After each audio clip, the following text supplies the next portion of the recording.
जय हिंद साथियों, कैसे हैं आप सभी। आशा करते हैं साथियों आप सभी अच्छे होंगे और आपकी पढ़ाई भी एकदम बेहतरीन ढंग से चल रही होगी। साथियों आज का जो टॉपिक होने वाला है वह झारखंड पुलिस कांस्टेबल 2024 में जो हिंदी का पेपर नंबर 2 पूछा जाता है साथियों, उसी का प्रैक्टिस सेट नंबर 57 है। साथियों इसके पहले आप लोगों के लिए 56 प्रैक्टिस सेट ऑलरेडी प्रोवाइड करवाई जा चुकी है, तो आप लोग जाकर वीडियो देख सकते हैं और अपनी तैयारी का अंदाजा भी लगा सकते हैं। तो आइए स्टार्ट करते हैं वीडियो को बिना देरी किए हुए। साथियों पहला प्रश्न है, लिपि चिन्हों के क्रमबद्ध समूह को क्या कहते हैं। अक्षर कहते हैं, वर्ण कहते हैं, वर्ण समूह कहते हैं या फिर वर्णमाला कहते हैं। तो क्या कहते हैं साथियों, वर्णमाला कहते हैं। ठीक है। हिंदी भाषा की सबसे छोटी इकाई ध्वनि होती है। ध्वनि के लिखित रूप को वर्ण कहा जाता है। वर्णों के क्रमबद्ध समूह को वर्णमाला कहते हैं साथियों। हिंदी में 52 वर्ण होते हैं। अगला प्रश्न है, निम्न में से कौन सी वर्तनी सही है।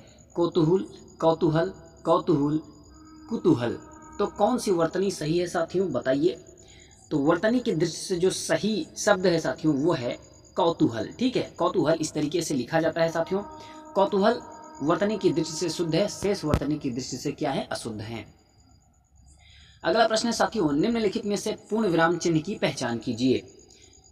ये है या फिर ये है या फिर ये या फिर ये, पूर्ण विराम चिन्ह की पहचान करना है। तो साथियों पूर्ण विराम ये आपका बिल्कुल राइट आंसर होगा। पूर्ण विराम चिन्ह का जो पहचान है वो इस तरीके से होता है। देखिए, विराम चिन्ह और विराम चिन्ह का नाम और विराम चिन्ह। पूर्ण विराम को इस तरीके से प्रतीक है, अर्ध विराम इस तरीके से, अल्प विराम का जो प्रतीक है ऐसा है, विवरण चिन्ह का जो प्रतीक है वो इस तरीके से है, और प्रश्न चिन्ह का जो प्रतीक चिन्ह है साथियों इस तरीके से लिखा जाएगा। ठीक है, कहीं इस तरीके से आपको मिले तो उसका नाम प्रश्नवाचक से आप संबोधित कर सकते हैं। हिंदी में शब्दों का लिंग निर्धारण किसके आधार पर होता है साथियों। निम्नलिखित विकल्पों में से सही विकल्प को चुनिए। तो संज्ञा, विशेषण, क्रिया या फिर सर्वनाम। तो बताइए साथियों, हिंदी में शब्दों का लिंग निर्धारण किसके आधार पर होता है। तो संज्ञा के आधार पर होता है। ठीक है, हिंदी में शब्दों का लिंग निर्धारण संज्ञा के आधार पर होता है, जबकि विशेषण, क्रिया तथा सर्वनाम तीनों उत्तर की दृष्टि से असंगत है साथियों। अगला प्रश्न है, मूर्धन्य अल्प प्राण घोष व्यंजन वर्ण का उदाहरण कौन सा है। ठ, ड, भ या फिर ध। तो कौन सा होगा साथियों आपका राइट आंसर। तो ऑप्शन नंबर बी, ड जो है वो आपका बिल्कुल राइट आंसर होगा। ठीक है, आशा करते हैं साथियों आप सभी को मूर्धन्य वर्ण और अल्प प्राण वर्ण, घोष वर्ण जो भी आते होंगे आपको पता होगा, तो इस तरीके से आप उत्तर को पहचान पाएंगे। ठीक है, तो दिए गए विकल्पों में साथियों ड वर्ण, मूर्धन्य, अल्प प्राण, घोष व्यंजन वर्ण का उदाहरण है। लड़का कौन सी संज्ञा है। व्यक्तिवाचक है, जातिवाचक है, भाववाचक है या फिर समूहवाचक है। तो लड़का कौन सी संज्ञा है साथियों। तो लड़का साथियों जातिवाचक संज्ञा है, क्योंकि लड़का जो है जातिवाचक संज्ञा होगा। लड़के से समस्त जाति का बोध हो रहा है, समस्त लड़के की जाति का बोध हो रहा है, इसलिए साथियों यहाँ पे क्या होगा, जातिवाचक संज्ञा होगा। लड़का जातिवाचक संज्ञा के अंतर्गत आता है। जिन संज्ञाओं से एक ही प्रकार की वस्तुओं या व्यक्तियों का बोध हो साथियों उन्हें जातिवाचक संज्ञा कहा जाता है। जैसे मनुष्य, घर, पहाड़, नदी आदि।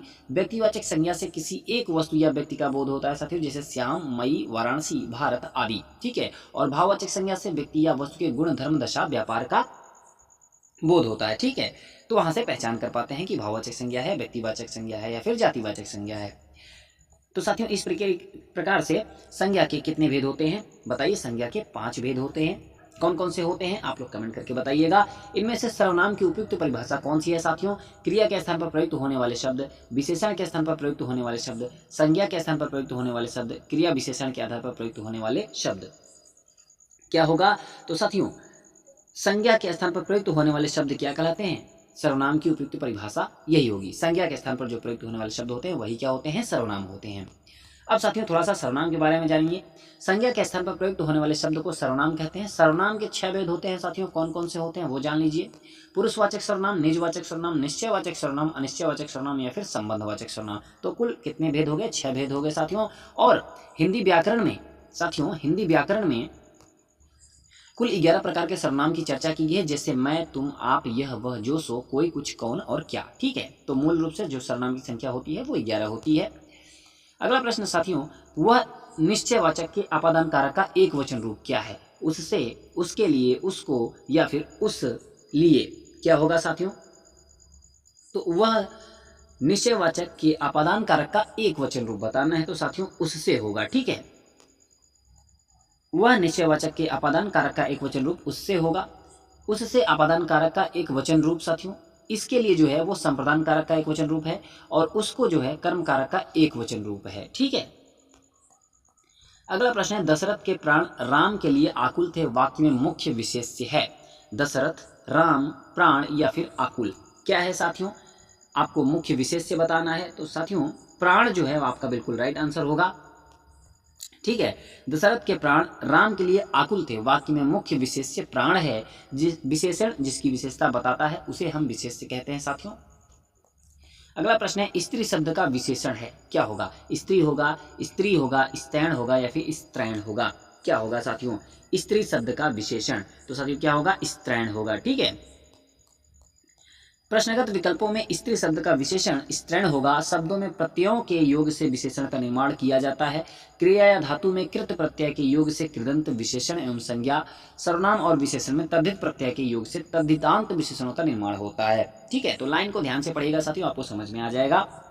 कहीं भी आपको डाउट होता है आप लोग कमेंट करिएगा। वह एक सप्ताह बाद आया, इस वाक्य में कौन सा शब्द क्रिया विशेषण है साथियों? वह एक बाद आया, तो वह एक सप्ताह बाद आया, इस वाक्य में कौन सा शब्द क्रिया विशेषण है साथियों?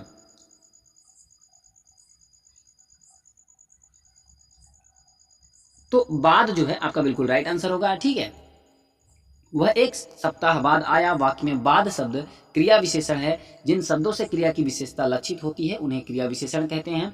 जैसे वह कल अवश्य आएगा, इस वाक्य में आएगा क्रिया है और अवश्य उसकी विशेषता है साथियों, अतः अवश्य शब्द क्या है? क्रिया विशेषण है। कुछ प्रमुख क्रिया विशेषण शब्द हैं जैसे धीरे धीरे, कब, बाद, पर्याप्त, अवश्य आदि। अगला प्रश्न है साथियों, मोहन बाजार पहुंच गया, इस वाक्य में क्रिया का कौन सा प्रकार है? अनेकार्थक क्रिया है, पूर्वकालिक क्रिया है, अकर्मक क्रिया है या फिर सकर्मक क्रिया है? तो कौन सी क्रिया है? मोहन बाजार पहुंच गया, तो साथियों इसमें सकर्मक क्रिया है। ठीक है, मोहन बाजार पहुंच गया इस वाक्य में सकर्मक क्रिया है। इस वाक्य में सकर्मक क्रिया का प्रयोग किया गया है। इस वाक्य में बाजार कर्म है तथा पहुंचना क्रिया है। जिस वाक्य में क्रिया का परिणाम कर्म पर पड़ता हो वह वाक्य सकर्मक क्रिया का वाक्य कहलाता है साथियों। ठीक है। अगला प्रश्न है, निम्नलिखित में से कौन सा शब्द पुल्लिंग है? घटना, रीति, क्षेत्र, क्षमा, तो बताइए कौन सा शब्द पुल्लिंग है? हिंदी में दो लिंग होते हैं, एक पुल्लिंग और एक स्त्रीलिंग होता है। ठीक है, अब आपको बताना है पुल्लिंग शब्द कौन सा है। तो साथियों क्षेत्र जो है वो आपका पुल्लिंग शब्द है। क्षेत्र पुल्लिंग शब्द है। जिस शब्द से पुरुष जाति का बोध हो उसे हम पुल्लिंग तथा जिस शब्द से स्त्री जाति का बोध हो साथियों उसे हम स्त्रीलिंग कहते हैं। ठीक है। घटा शब्द का बहुवचन रूप कौन सा है? घटाएं, घटाएं, घटाओ, घटाइए, तो घटा शब्द का बहुवचन रूप बताना है साथियों, क्या होगा? घटाएं होगा। दिए गए विकल्पों के आधार पर घटा शब्द का बहुवचन घटाएं होगा। विभक्ति रहित अकारांत स्त्रीलिंग एक वचन शब्दों के अंत में साथियों ए लगाने से उनका बहुवचन बनता है, जिससे कथा, कथाएं, लता, लताएं। ठीक है। अगला प्रश्न है, निम्नलिखित प्रश्न में चार विकल्पों में से उस विकल्प का चयन करें जो दिए गए वाक्य का सबसे अच्छा विकल्प है। अब भूख बढ़ती ही जा रही है। अब आपको बताना है साथियों, आरंभ द्योतक है, प्रगति द्योतक है, सातत्य बोधक है, पूर्णता द्योतक है, कौन सा है साथियों? बताइए दिए गए वाक्य का सबसे अच्छा विकल्प कौन सा है? तो साथियों प्रगति द्योतक है। क्या है? प्रगति द्योतक है। अब भूख बढ़ती ही जा रही है, यहाँ पे प्रगति द्योतक है साथियों। प्रगति द्योतक पक्ष क्या होता है? ऐसे वाक्य जिनके क्रिया में लगातार वृद्धि होने का बोध होता है उन्हें हम प्रगति द्योतक पक्ष कहते हैं। जैसे अब भूख बढ़ती ही जा रही है, बाढ़ का पानी लगातार बढ़ता ही जा रहा है, तो यहाँ पे क्या होगा? प्रगति द्योतक होगा साथियों। ठीक है। अगला प्रश्न है, राम से पत्र लिखे गए किस वाच्य का उदाहरण है? किस वाच्य का उदाहरण है साथियों? कर्तृवाच्य है, कर्मवाच्य है, भाववाच्य है या फिर कर्तृकर्मवाच्य है? तो साथियों राम से पत्र लिखे गए इसमें साथियों इस वाच्य का जो उदाहरण होगा वो होगा कर्मवाच्य। ठीक है। तो कर्ता, कर्म और भाव की प्रधानता के अनुसार वाच्य तीन प्रकार के होते हैं साथियों। जिन वाक्यों में कर्म की प्रधानता होती है उसे हम कर्मवाच्य कहते हैं, जैसे राम से पत्र लिखे गए। ठीक है, तो यहाँ पे कर्म की प्रधानता हो रही है, इसीलिए यहाँ पे क्या होगा? कर्मवाच्य होगा साथियों। वह मुझसे अलग रहता है, बताइए कि यहाँ कौन सा कारक है? संप्रदान है, अपादान है, करण है या फिर अधिकरण है? तो कौन सा कारक है साथियों आपको बताना है, तो यहाँ पे अपादान कारक है, वह मुझसे अलग रहता है, तो अपादान कारक का प्रयोग किया गया है।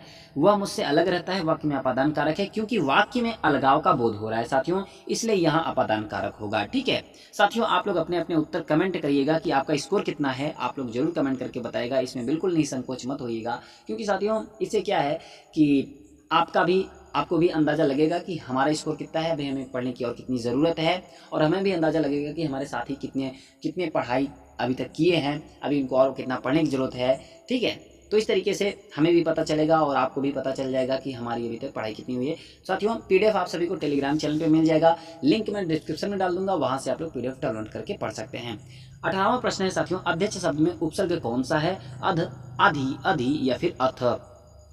तो साथियों अध्यक्ष शब्द में जो उपसर्ग होगा साथियों वो होगा अधि उपसर्ग होगा। ठीक है, उपसर्ग साथियों हमेशा शब्दांश के प्रारंभ में लगते हैं। अध्यक्ष शब्द में अधि उपसर्ग है। उपसर्ग उस शब्दांश या अव्यय को कहते हैं साथियों जो किसी शब्द के पहले आकर उसका विशेष अर्थ प्रकट करता है। जैसे राज शब्द में अधि उपसर्ग लगाने से अधिराज शब्द बना।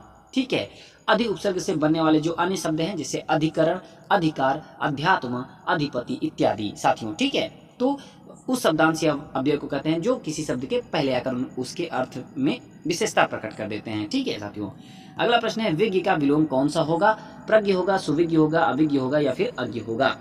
तो क्या होगा विज्ञ का विलोम साथियों, क्या होगा, अज्ञ होगा। ठीक है, अज्ञ आपका बिल्कुल राइट आंसर होगा। विज्ञ का विलोम अज्ञ होता है। अन्य के विलोम इस प्रकार है साथियों, जैसे हम शब्द विलोम की बात करें तो प्रज्ञ का मूढ़ और अप्रज्ञ होता है, जागरण का शयन होता है, उपकार का अपकार होता है, आदर का अनादर होता है। तो ये कुछ शब्दों की क्या है, विलोम शब्द हैं साथियों। निम्नलिखित प्रश्न में दिए गए वाक्य में रेखांकित शब्द के विलोम से रिक्त स्थान की पूर्ति के लिए 4 विकल्प प्रस्तावित हैं। इनमें सबसे उचित विकल्प छांटिए साथियों।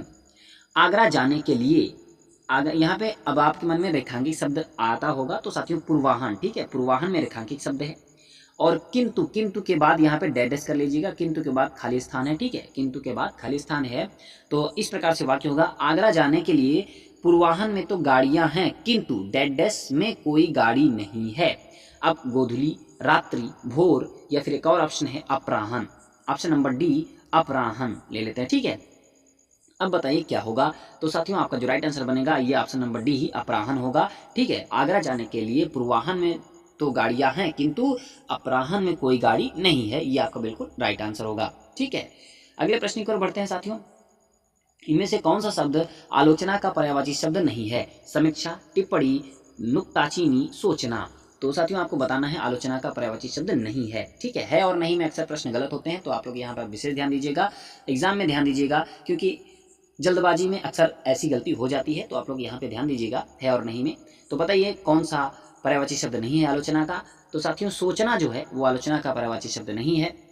दिए गए विकल्पों में सोचना शब्द आलोचना का पर्यायवाची शब्द नहीं है। आलोचना के पर्यायवाची शब्द हैं समीक्षा, टिप्पणी, नुक्ताचीनी, निरूपण आदि है। ठीक है, अगला प्रश्न है साथियों, सरस्वती का पर्यायवाची नहीं है, वाणी, वीणा, पाणी, कमला, शारदा। तो सरस्वती का पर्यायवाची नहीं है।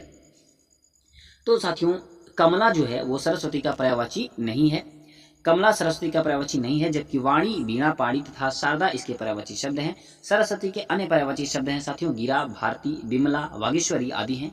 कमला साथियों लक्ष्मी का पर्यायवाची शब्द है। ठीक है, अगला प्रश्न है कार्यालयी कार्य में नथिंग का अर्थ क्या है। बताइए, टिप्पणी लिखना, मसौदा लिखना, ज्ञापन लिखना, सूचना लिखना, क्या है।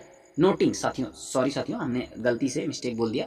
तो नोटिंग का, कार्यालयी कार्य में नोटिंग का अर्थ क्या है।